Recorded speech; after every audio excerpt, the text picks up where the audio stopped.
Hello, my name is Abraham Klein, and I want to welcome you to the talk show. This is our second installment, our second episode. And before we go any further, I just want to get it out of the way. Yes, I am trying to grow a mustache. It's not going particularly well, but persistence, you know how those things are. Um, this episode, I want to talk about the subject of fear.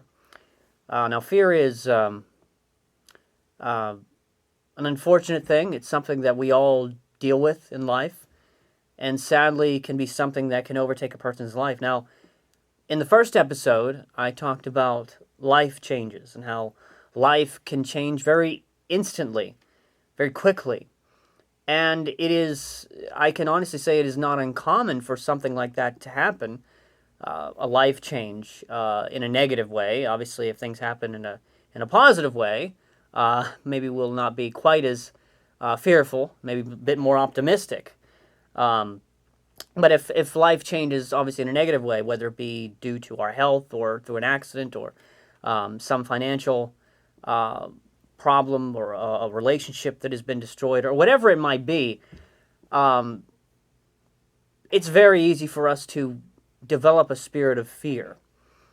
And I think if there's anything that has certainly become a prevailing ideology in society over the past year has been this idea of fear, living in fear as a society. Now, this is not to speak to all of us. This is not to speak to all in society, but there is this sense that we have lost the ability to rise above fear.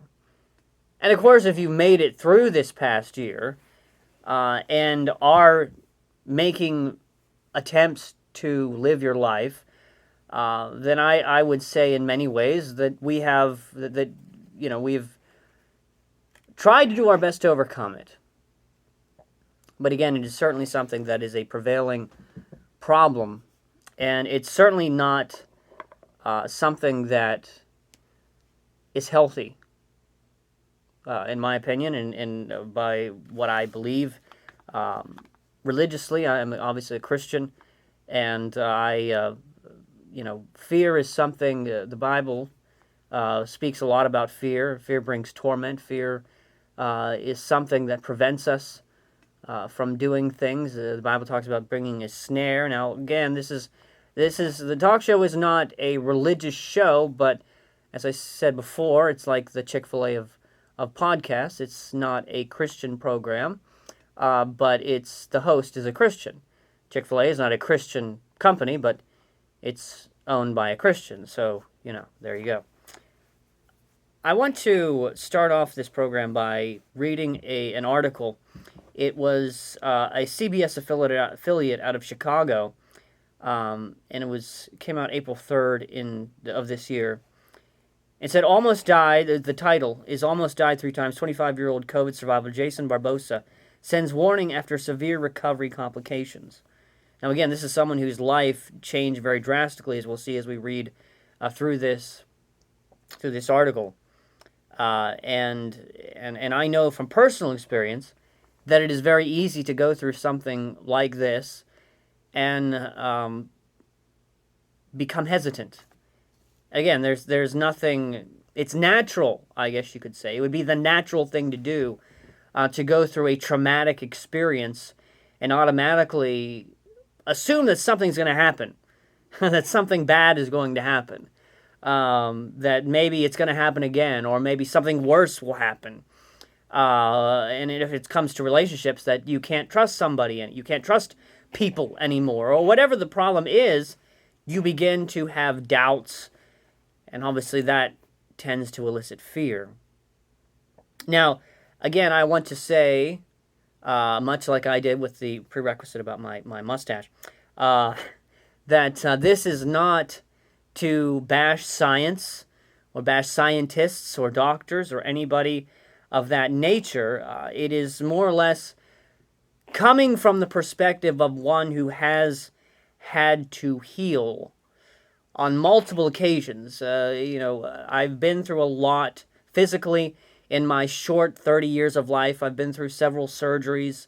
probably well into the 20s as far as surgeries are concerned, maybe even more. I've never really taken the time to count. I had my first surgery when I was 3 days old. And so dealing with health struggles and having to recover and having to start over and having to do things over and over again is something that has been a part of my life for its entirety.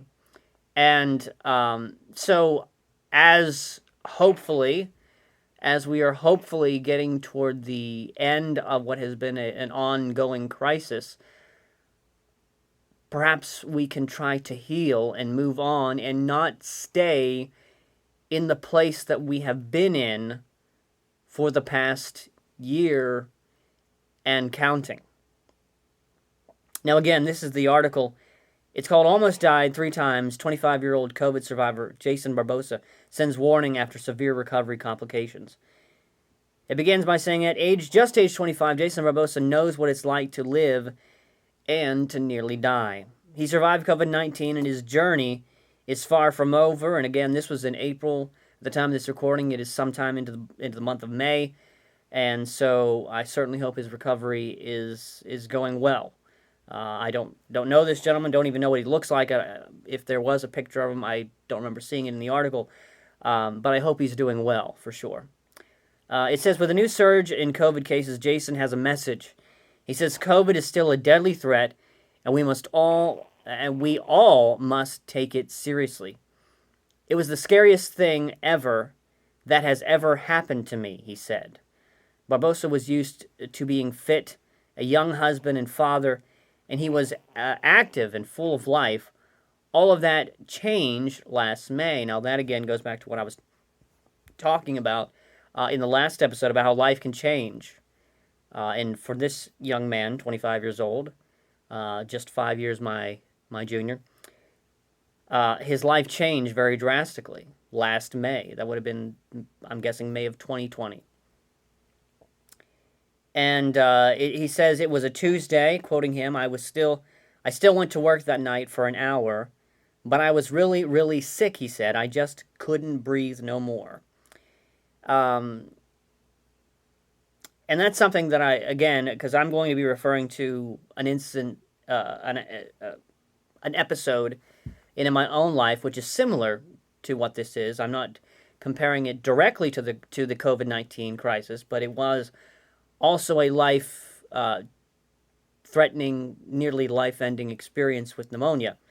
And I remember when I had pneumonia, this was going back to 2017, about 4 years ago, around this time, of all things. I remember we had just started the summer program with the Evergreen After School Club. I'd been with them since the fall of the following year. That would have been around fall of 2016. And I had been with them for a time, and I was just at that point getting promoted to head lead staff. Was the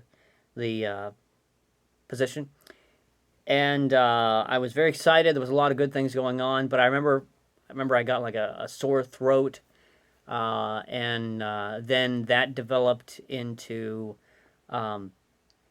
problems with coughing and the nose being filled up, and I always get allergies. I've never taken any medicine for it. Whether that's a good thing or not, I don't know.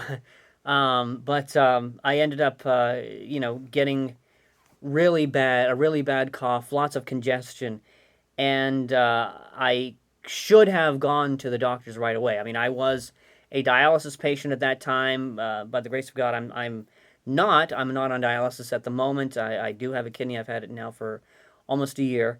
And I should have known better. I should have taken my health more seriously. You know, whenever I showed any signs of sickness, it was always important for me to go get checked out. But of course, I had things I wanted to do at that time, and I was going to wait till after I got them done. And then I would go get checked out. And of course, that was several days after these symptoms really started to show up. And so he says it was a Tuesday. I went to work anyway. You know, he went for about an hour. He was feeling bad. He couldn't breathe anymore. And that's about where I was too. I remember I was going to be doing something that Sunday evening, And then I decided, well, I'm gonna just do anything I can to try to keep the mucus from getting too heavy. And then Monday morning I'll go to dialysis, and right afterward I'll go get checked out. Of course, by that time I had basically full blown pneumonia, and ended up pretty much losing the next almost 3 months of my life. I ended up being in a coma for 3 weeks. My heart actually stopped. I went into cardiac arrest, technically dead for about a minute and a half. It was not a fun experience, and showed that I should have taken my own health more seriously, for sure. Um, but let's get back to the article. This is what happened to him. He wasn't feeling well. He says an ambulance. The article says an ambulance took him to the Central DuPage, or DuPage, I don't know how you say that, hospital's COVID unit, where doctors told him he needed a ventilator. I still remember during my last words to my grandparents and my parents, calling them and telling them the procedures, Barbosa said. But the ventilator wasn't enough. His organs were starting to fail. Desperate, his doctors had one last and risky option, which was an ECMO, or an ECMO. I'm assuming that's some sort of an acronym. This machine that would work as his heart and lungs, giving him time to heal. We stopped their heart and lungs from working, and we have to have a backup plan to circulate blood through their body, Dr. Jonathan Tomasco, cardiac surgeon, said. And the patient must be totally still. So this obviously sounds very serious. I don't remember. Of course, I was in a coma for 3 weeks, so I don't know what all procedures that I went through. I don't think I ever went through an ECMO, but it certainly sounds very serious. We use a paralyzing medication which basically decreases the total amount of action that the body uses, Dr. Jeffrey Hummel, critical care physician, said. As one problem seemed solved, others arose. Severe bleeding, infections, and inflammation became issues. On more than one occasion, we had to consider withdrawing the life-sustaining technology, Hummel said. And all this, again, very, very traumatizing. You can only imagine what was going on with the family. Certainly the families are always, it's obviously a roller coaster situation. Anytime, you're a family member being told this kind of news. And I've been on both sides. I remember with both my parents, sadly, before both of them had passed away on each time, the times that they did. It is a roller coaster of emotions. You're hoping that they're going to get better. You're hoping that but it's just so much bad news. And I also been on the other side of it, where my family was the one receiving the news, and I was receiving it as the patient, or I wasn't receiving the information because I was still in a coma. And it's a very difficult thing. So he went through an ECMO. For me, I was in what would you call a special type of bed. I think they call it a rotation bed. I might be getting that name wrong. But basically what happens is they put you in this bed and they strap you into it, and they turn you, multiple different directions. What it's supposed to do is to keep your body moving so that you're not, basically the opposite of what this guy was going through, where you have to keep the body moving so that it breaks up the mucus, because the mucus was so thick. In fact, I heard from at least one of the doctors saying it was one of the most severe cases of pneumonia that he had ever seen, and this was the community-acquired pneumonia, which I'll get to that later in the episode here. But I remember, I shouldn't say I remember, but this was something that is very when you're in this bed, you got all sorts of fluids coming out of your mouth and out of your nose, and that's they had a strap over my forehead, and that's how I got these scars on my forehead and on my side of my face, if you can see them there. In fact, I remember when I was awake, the entire left side of my face, I don't know if you're seeing it, it's the left side on the screen, the entire left side of my face was numb and bloody. There was still like a scar here. In fact, I remember when the scar finally came off, it actually just kind of fell off my head. It was weird. A weird experience there. And plus, I also had a feeding tube. I had this thing, which I'll explain a little bit more about that in the episode because it talks about him needing one as well. And so these are the kind of things that you go through. So no matter what sickness you have, if it gets serious, you never want to play with. I know we're living in a very advanced age of medicine, but not to be negative or anything, but it's very easy to die. I don't know if you realize that. All it takes is one time. And if you die once, there's a good chance you're not going to get another chance to do so because you're dead. Anyway, as again, he was. They had to talk to the family, or were planning to talk to the family about ending the life-sustaining technology. Same thing happened to me too. I remember them going to my brother because my mother was sadly in a behavioral health unit. My father had passed away at that point, and they were talking to my brother, and I can only imagine, what that must have been like for him. I remember having to be faced with those decisions with my mother and my father, and that's not an easy decision to make. Not even a little bit of an easy decision to make, and so it's not good, not good at all. The doctors prepared Johnson's family to say goodbye 3 separate times, which when it says prepared them, it there's really no way to prepare somebody to lose a family member. Tomasco, he says, there was not a whole lot more medically we were able to do, but we were able to wake up Jason at that point. Barbosa pulled off something no one expected. He started taking deep breaths with his lungs, and he started coughing out all the blood clots and all other sicknesses that was in his lungs, Tomasco said. But his journey would take twists and turns when he left the hospital. He was still very sick. He was still requiring oxygen, the tracheostomy, along with other issues. And again, that's, a lot of times when a person is going through the hospital situation, there's a lot of the little things that happen when a person's in an extensive stay in the hospital that isn't glamorous at all. It's not something that should be glamorized in any way or romanticized. It's just tough because every day you're having to worry about possibly getting an infection. There's always the possibility of losing your appetite, and then you don't eat. Well, and that leads to lower immune system, and that could lead to even more problems. And then, and then there's the issue of having to go through therapy, which I remember both times. There was the first time in 2014 when I first went through kidney failure, and the just all that physical therapy that you have to go through to get out of the hospital.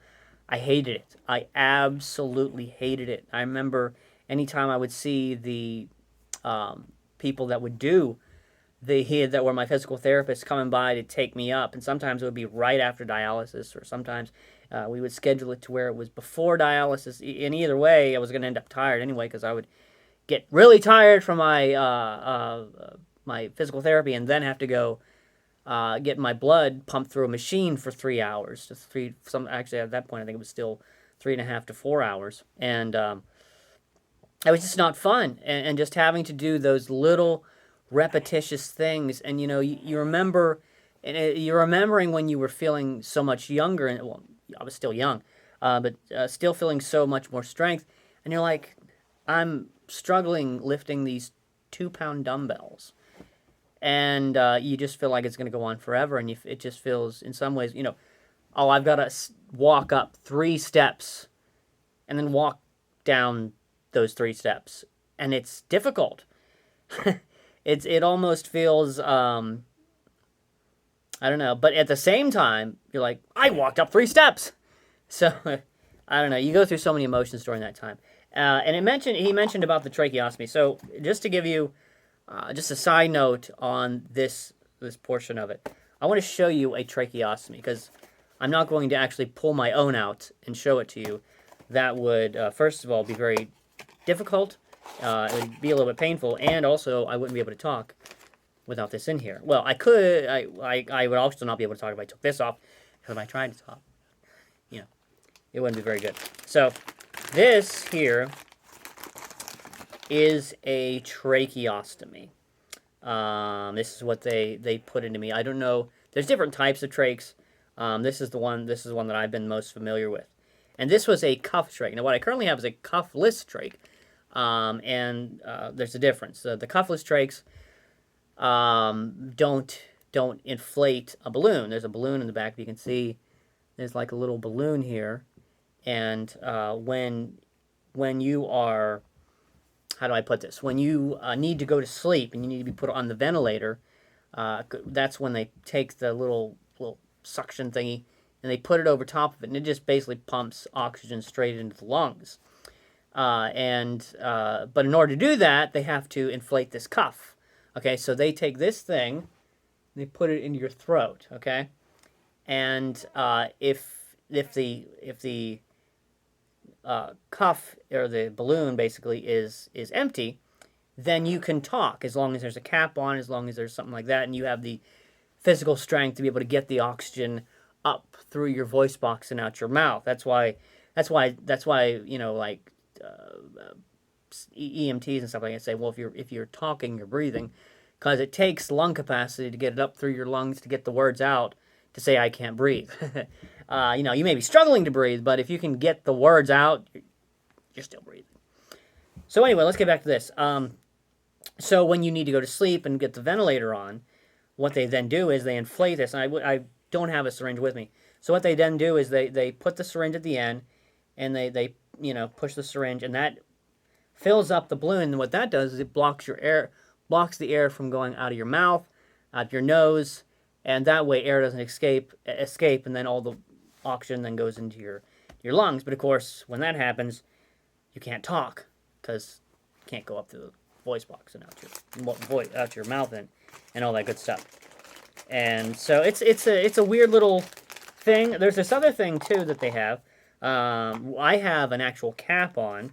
This is called a Passy-Muir valve. It's actually named after he was an actual person who had a trach and actually invented this kind of trach, kind of cap. It's a little bit. It's kind of like it has holes in it almost, little tiny holes in it. And what you do is you put it on the end of this, and that makes it a slightly easier, but it's still not quite. Well, I'll show you the same difference. Check this out here.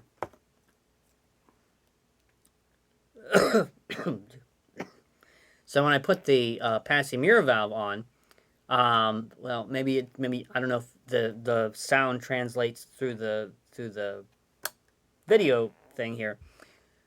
But what happens is then I can actually still breathe through my my trach, the hole in my trach. I can still breathe through that without having to breathe through my nose or having to breathe through my mouth. And sometimes the sound comes out a little bit more like I'm talking through in a hollow something or other.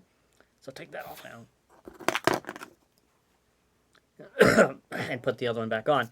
And it is interesting. It's all weird little science, weird little things that happen with the human body. But that's just a quick side thing about how trachs work. And this is something that he required. And so, you know, you can imagine what he actually says here. Very next line. I thought I was never going to be able to talk anymore. Barbosa said, the first time I tried to put my feet on the ground, I almost fell. And you know, that the same thing was the case for me as well. You know, trying to have to learn how to walk again, trying to you know, lift your own weights. I was amazed at how, like, when you're, you know, sentient in a bed for so long, and you're just not moving. Not sentient. That's not the right word. Sentient, because I am a sentient creature. Scratch that. That was a totally stupid thing for me to say. When you're sedentary, you're, you know, just kind of lying in a bed and doing nothing. Just the concept of lifting your arms up in the air is like a chore. And I remember first time I thought, oh, I'm just gonna walk out of here.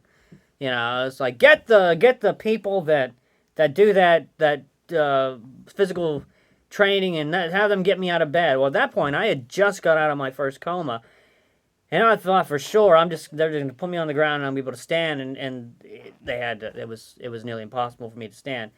And the thing is, I remember Lynn lying in the bed and then trying to lift my legs, and it was impossible.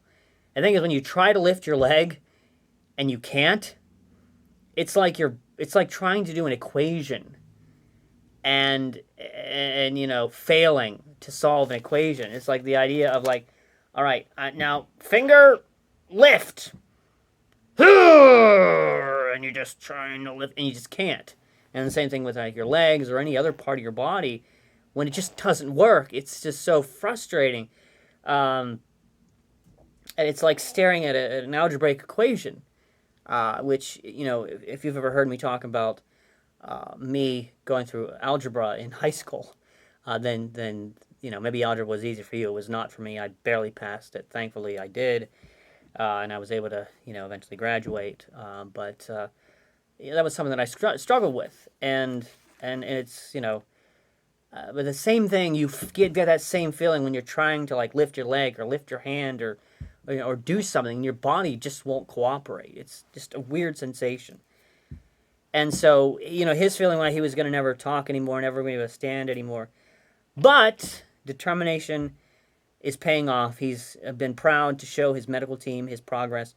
Although it's tough, Barbosa says he's happy to be back on his feet and so grateful to his doctors and nurses. And this is it is a very good story of a man who has been able to overcome this, COVID-19, which has obviously decimated his body in a lot of ways. And it is a true story of overcoming, a story of I'm sure he had, well, maybe I'm wrong, I don't know, but support from his family and support from friends, and obviously support from his doctors to help him get through that.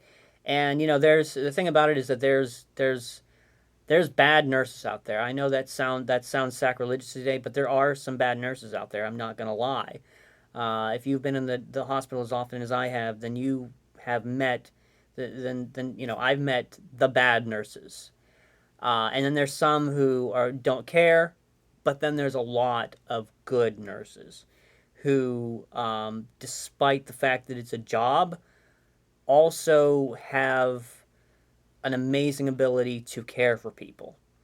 And it's a very unique ability. It's certainly something that is appreciated by good patients, because, again, there's bad patients too, as well. And if I'm in the wrong attitude, I know there's been a couple times I've been the bad patient as well. And for that, if you were a nurse who ever took care of me, maybe you don't recognize me because of the mustache. But for that I do apologize. But there are bad nurses out there, and then there are good nurses, and I'm very thankful for the good nurses, because a good nurse not only takes care of your problems, but also helps with healing. Let's be honest with you. I mean, it helps your morale to know that there's somebody that is willing to come in and smile when you can't see your family, when you can't see other things, you can't be on the outside and do something.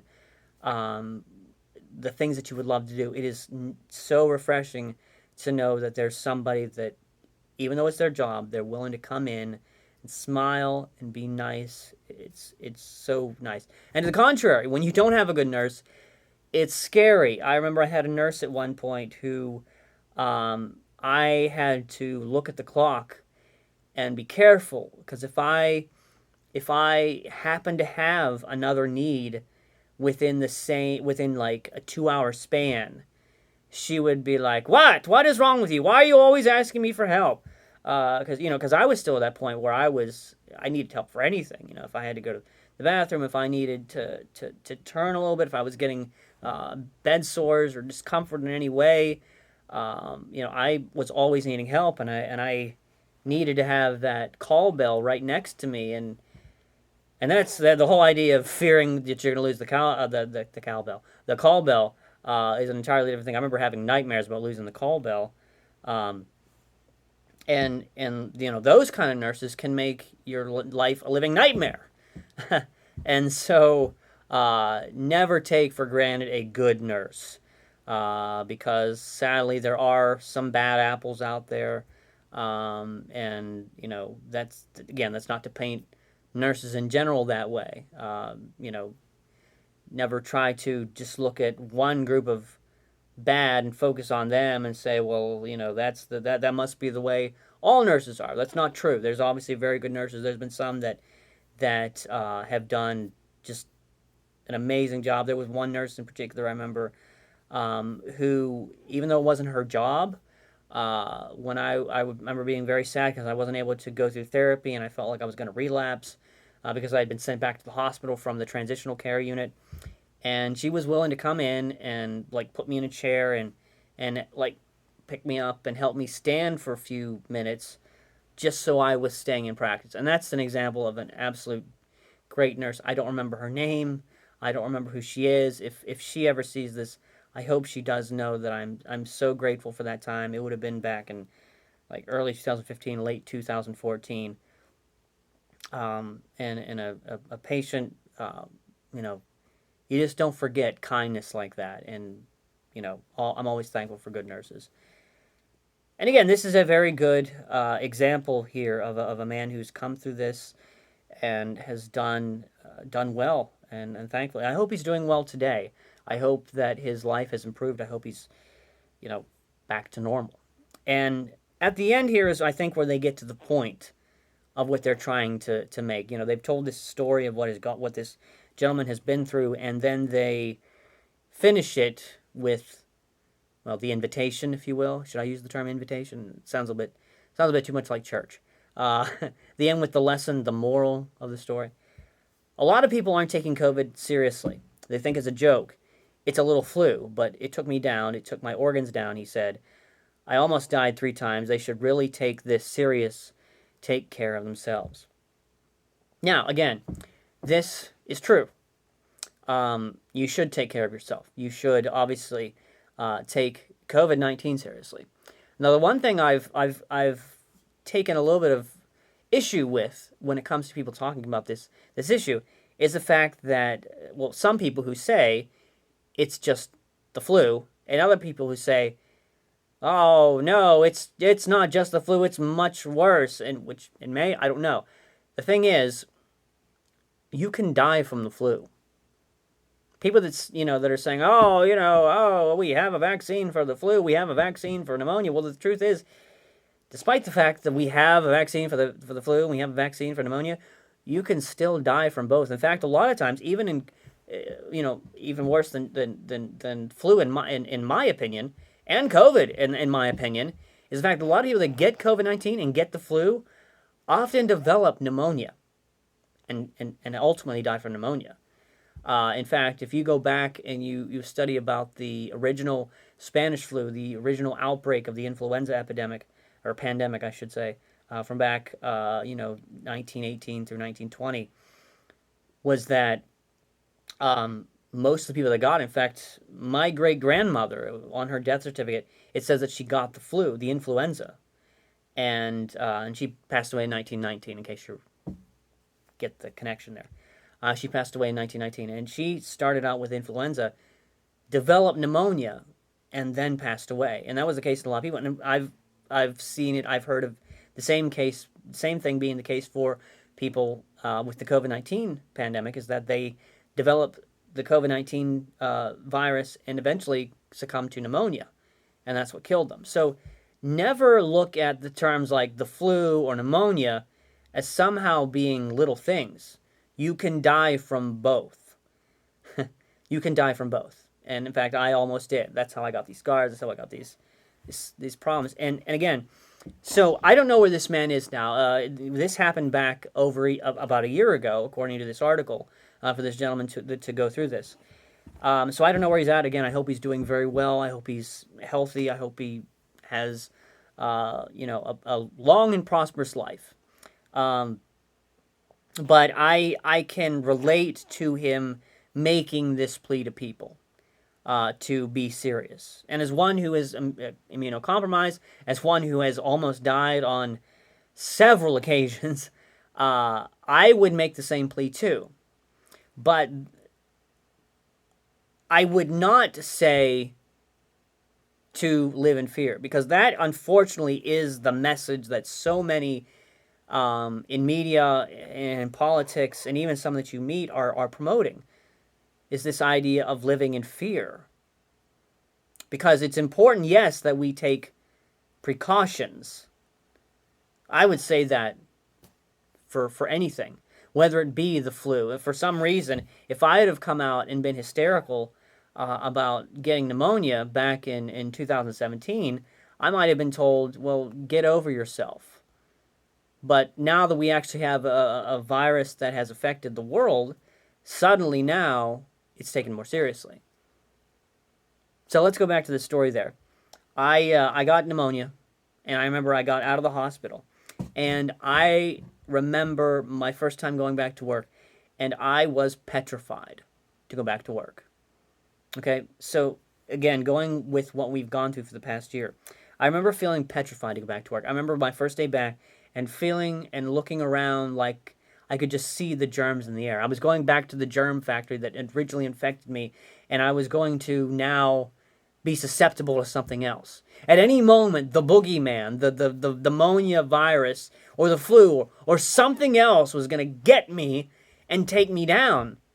And I even hesitated. I was even considering trying to find safer work or a safer working atmosphere where I wasn't around children. Because, children tend to be carriers of sickness. and I had considered, just maybe not going back to work. I'm a young man. I want to try to work and earn a living and develop, hopefully eventually have a family and things like that.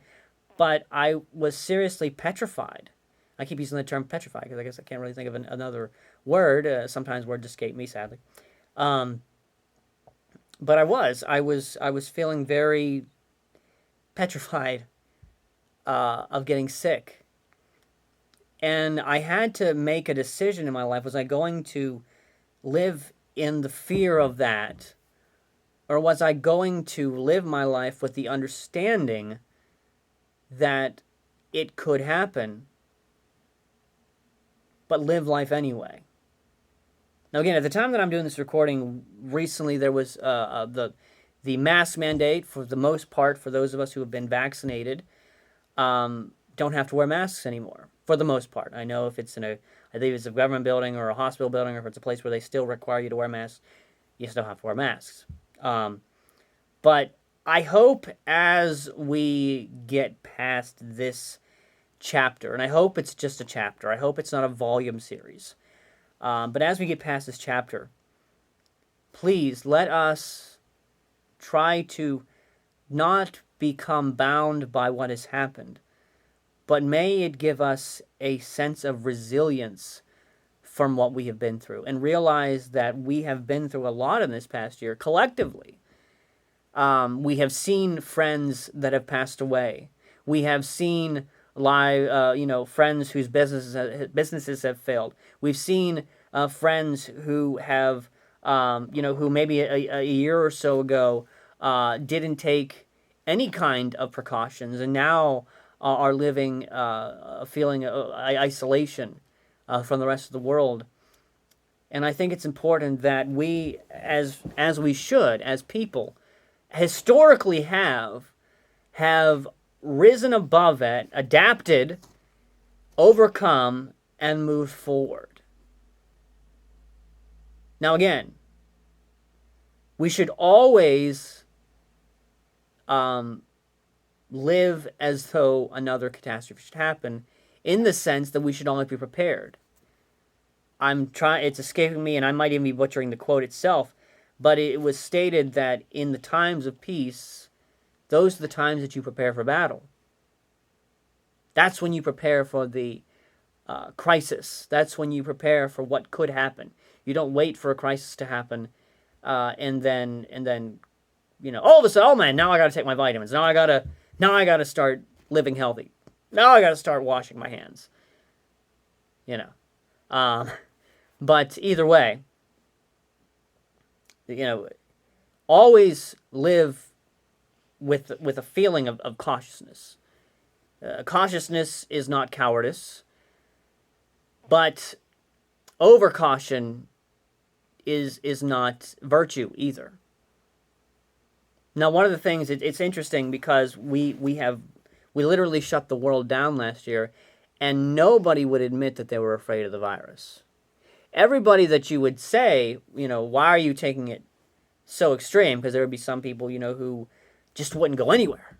If they would go out, they would get those groceries and they'd clean down the groceries and they'd put them, and they just huddle in their little house. And they, again, I'm not trying to judge anybody here, but I'm just trying to make an illustration. They would do all of that, and then when you ask them, why are you so afraid of the virus? They would say, I'm not.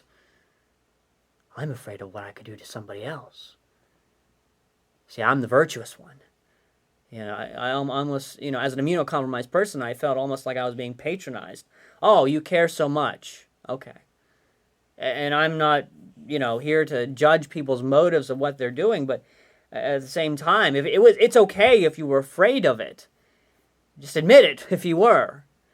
But, living that way, again, living carelessly is not necessarily courage, but living the opposite way is not necessarily virtuous.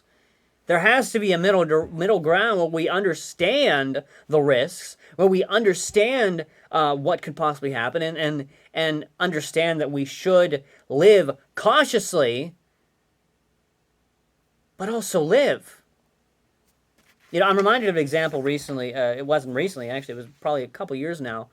I work, as I mentioned, with Evergreen After School Clubs at this time in my life, and eventually I plan to go on to get a license for barbering and all that good stuff. But I remember we were at the school one day, and we had been going through some emergency procedures for what could happen if there was a flood or if there was a tornado, if there was a bomb threat, if there was an active shooter, just all sorts of different scenarios that we had to go through.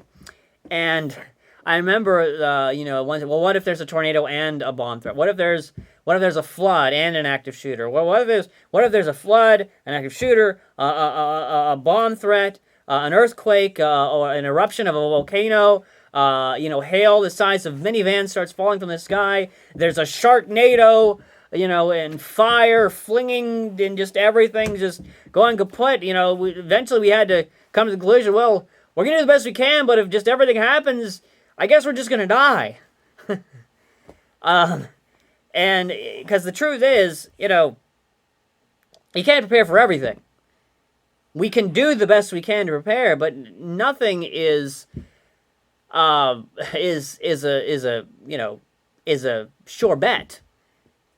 And of course, they're children. We're not going to try to be so, what's the term I'm looking for? So honest with them that it's like, oh yeah, just so you know, you could die. Just say, obviously we want to try to make their time in school as carefree as possible, while still letting them know, hey, if this happens, we got to be prepared. But this attitude of trying to think, well, what if this happens, and this happens, and this happens, it really just feeds into the fear culture. Or as like a microcosm of the fear culture that we have developed in this country, in which we feel as though at any moment, what about this scenario? What about this thing happening? And again, none of what I've been talking about is in any way, as a person who's been in the hospital a lot and been a customer, is that the right term to use for the medical industry? As a customer, but not really an expert. I don't have a doctorate. I'm not a doctor. I'm not, I don't have those degrees and things like that. I've learned a lot because I've been in these situations. But I'm not an expert, and so I'm not trying to discredit anything they say or even the cautions that they give. But at the end of the day, we have to realize that life happens. Tragedy happens. Tragedy is a reality. Tragedy is a part of life. And we should not live in fear, because a life that is lived in fear is a life that is wasted. And again, I don't discredit anybody's feelings. If you're in that place right now, I'm not going to, tell you to get over yourself. Because I understand. I've been in that place of feeling so afraid to go back to normal that you don't know what to do. But if I could encourage you to also understand that there's a lot more to live for. There's a lot more positive to living your life than living in fear. And that's why I'm glad, what I went through physically 4 years ago didn't happen this past year. I can only imagine having gone through what I had done, what I'd been through. I mean, again, I died. Basically, my heart stopped, I should say. I flatlined. I went through cardiac arrest. I got these scars on my face. I mean, I had to go through, I couldn't, I want to get into the disgusting stuff, but I had to learn how to walk again. I had to learn how to swallow again. Just the intense physical therapy and all the struggle, the trauma, the mental anguish, the emotional anguish that I went through, and the time that it took away from my life is so brutal. And then on top of all that, being told that this, and coming out of that and feeling afraid, and everyone telling you this is the way. I don't know if I would have come out into that atmosphere, if I would have been able to recover emotionally, if that feeling was constantly being enabled, constantly being what's the term I'm looking for? Constantly being reinsured. It would definitely made it a lot more difficult. Because it was difficult to get out of that and realize that, yes, there's more to life than worrying about what could happen next.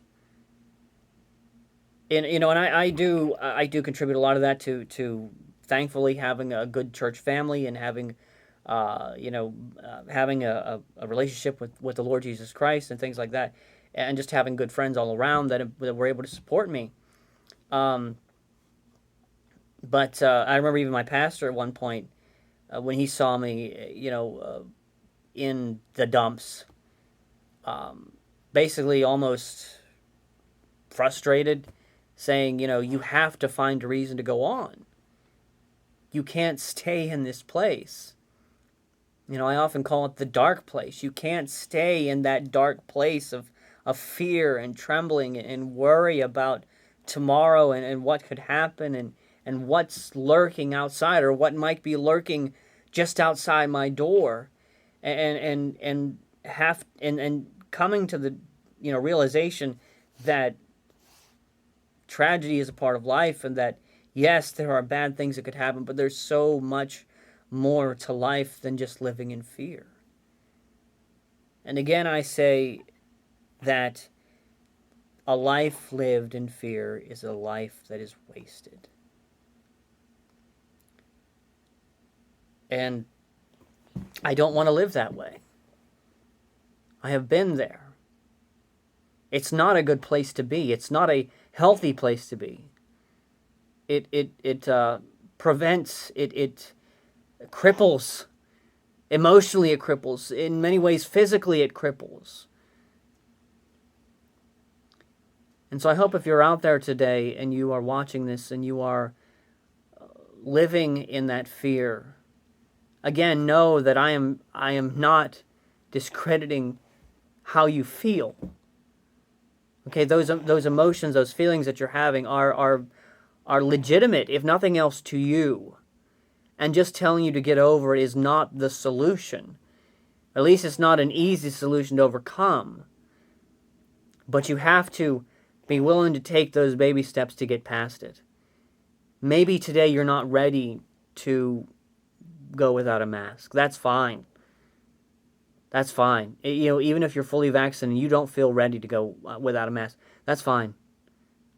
Maybe start small.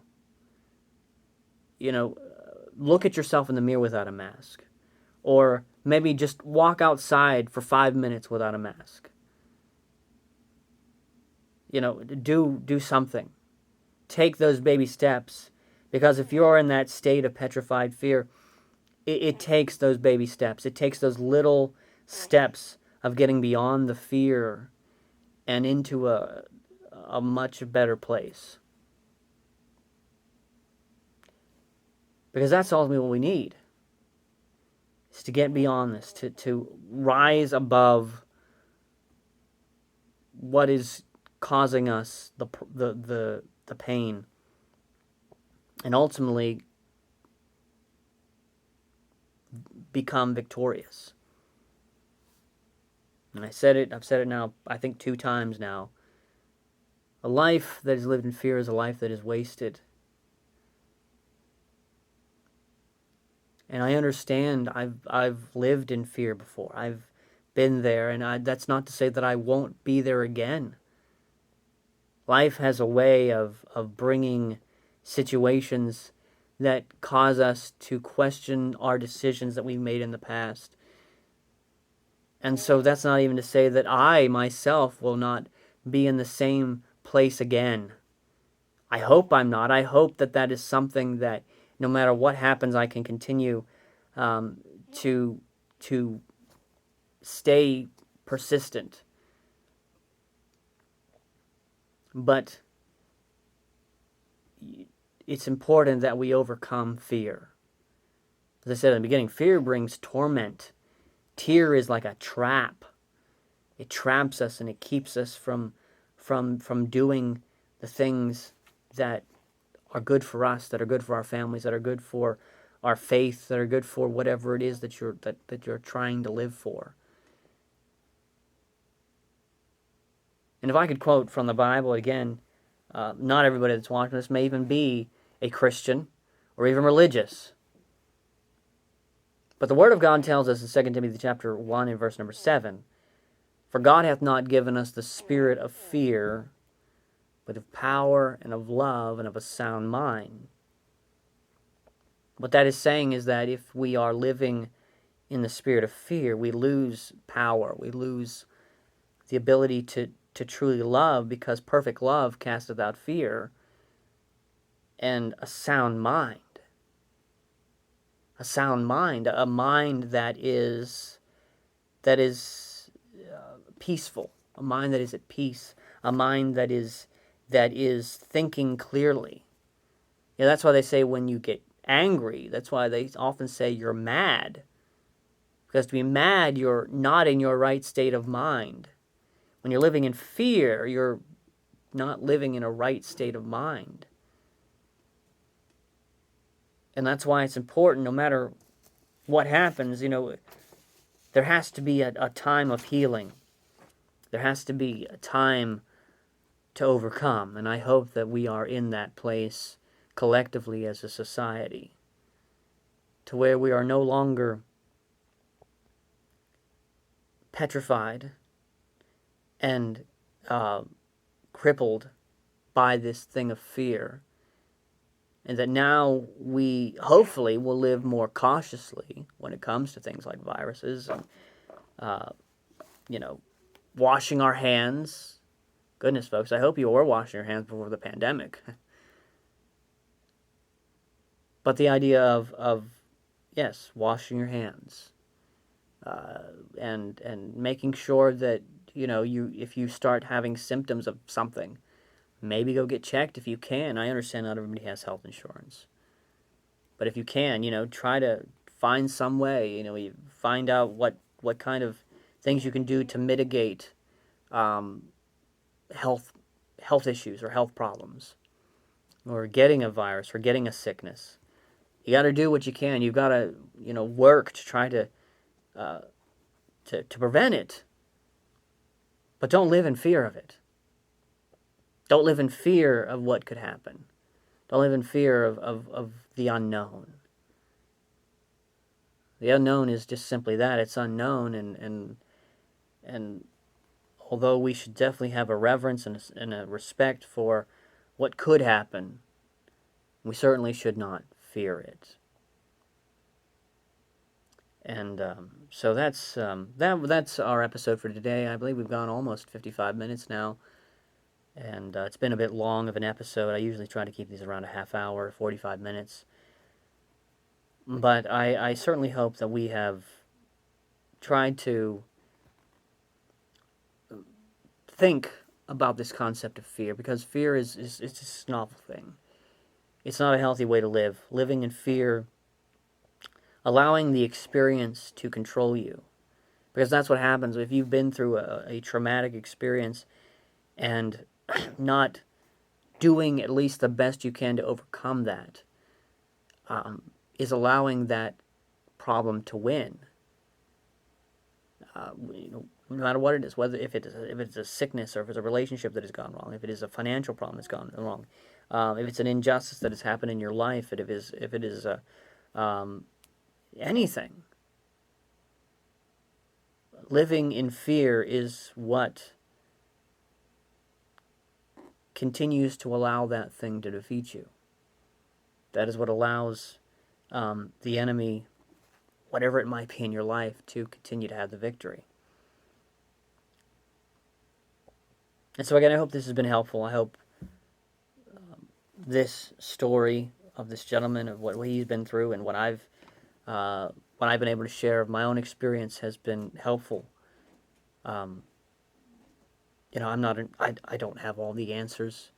I'm still trying to find a lot of the answers when it comes to figuring out how to deal with difficult circumstances in life. And that's why we hope to have guests on here to share their experiences, to try to help one another, to talk about perhaps the darker things,